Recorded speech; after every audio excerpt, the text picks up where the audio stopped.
Okay, we've got a John Deere SX 95 here, an old John Deere mower. The doesn't have any spark anymore, so we're going to replace the Magneto. Test it. First thing you should do is test it. Take the you can make yourself a spark plug tester. Here it is.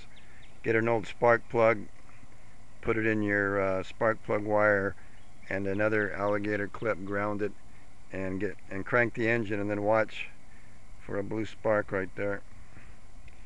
And if you don't see it, your magneto's not working.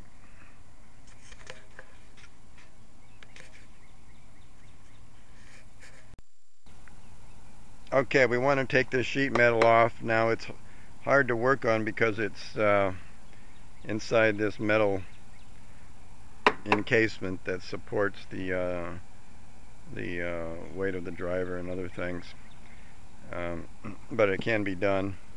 First of all, take your, and I've already done this, but remove your air cleaner,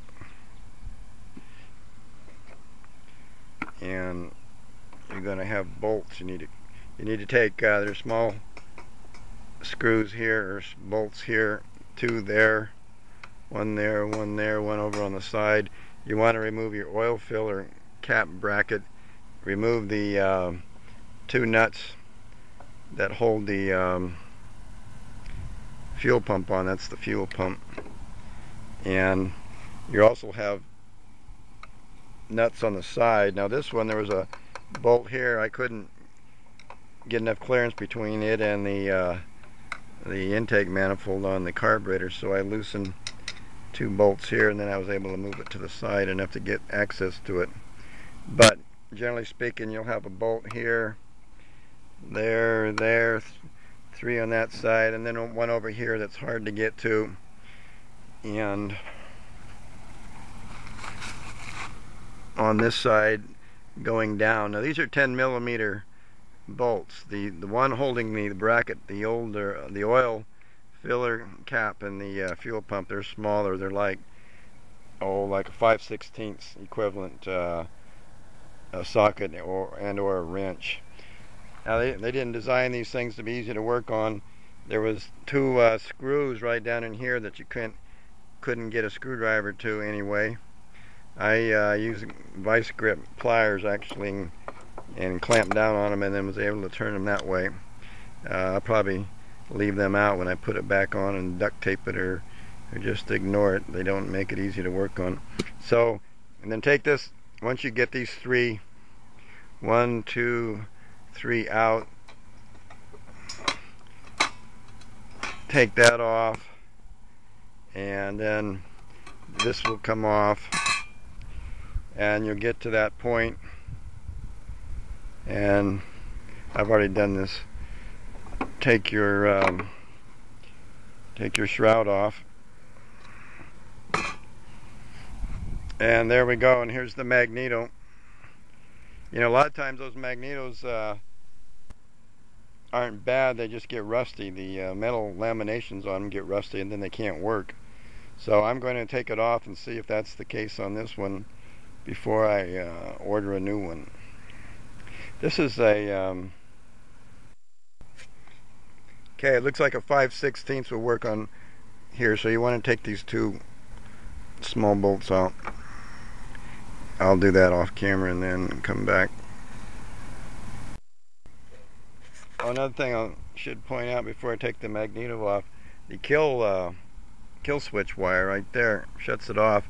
If it's grounded anywhere, it will short out your Magneto, so I would try your Magneto test again after you disconnect that wire. Before you take the Magneto off, try it again, disconnect that wire, even cut it if you have to. You can always splice it back together and see if you're getting spark then.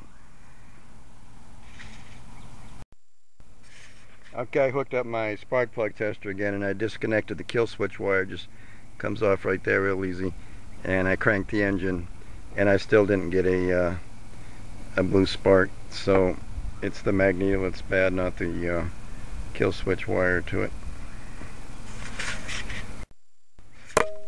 Okay, I've taken the Magneto off, and can you see here these laminations, how rusty those are?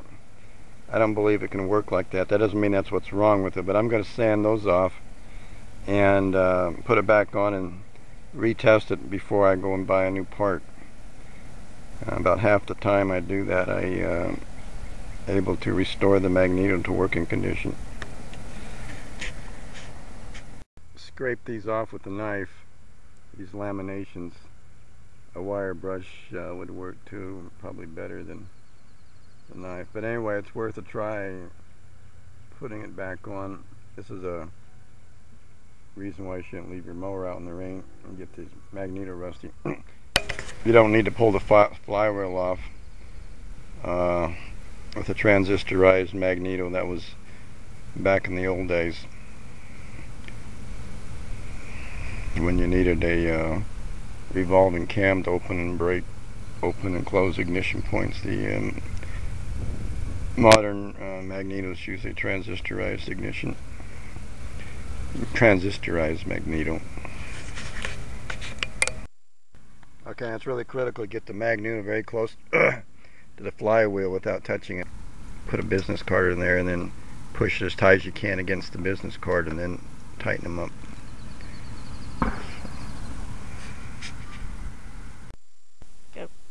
Okay, I got a new Magneto, and I'll show you how you adjust this in any Magneto. What I want you to do is loosen these mounting bolts. You can see it moves a little bit. And what you want to do is pull it all the way back.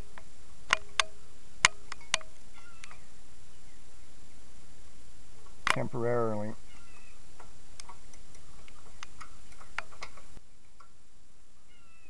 Now find your magnet. Magnet's easy. See, right, and you can test it too. If you hold it away, see, it should pull it. Sometimes they get weak, but you can see this one's 2 inches away and it's still. So what you want to do now, you want to put it right in front of the magnet right in front of these on your Magneto.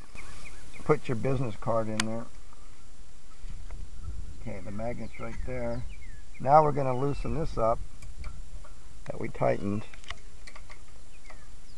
And we're going to make it snug, not real tight, but let the magnet suck it forward.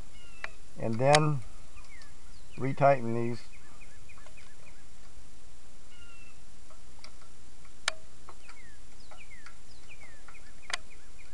And then roll the business card out. And it's adjusted. It's good to go. All Magnetos are adjusted like that.